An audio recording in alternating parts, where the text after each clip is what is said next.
Councillor McCabe, it's almost 2 hours since the polls closed. How are things looking?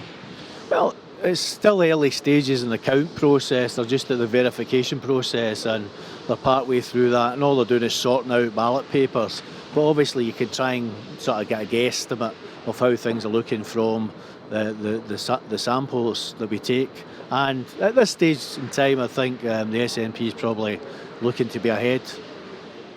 We spoke to a councillor from the SNP, and he's not overly confident, but quietly confident. Would you say the same for Labour at this stage? I know it's early days yet, but would you say that you're still confident of retaining the seat? Well, I think the pattern of voting is very variable, which we saw in the referendum. There were areas that were heavily yes areas and areas that were heavily no areas, and it depends what boxes are out as to how the position at this point in time is skewed. So I think it is early stages. I would certainly say, in basis of the boxes that have been out so far and verified so far, the SNP are ahead.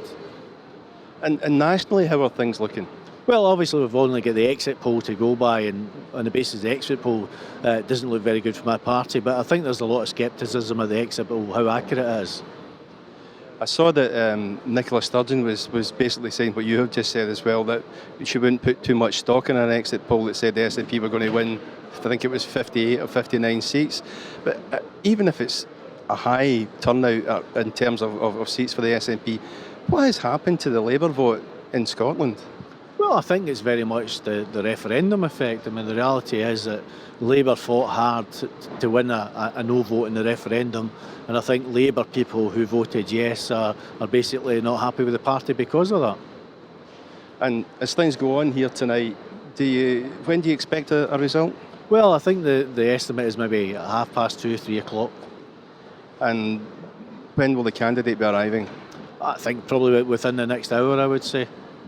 Thanks very much. Okay, no problem. Thank you.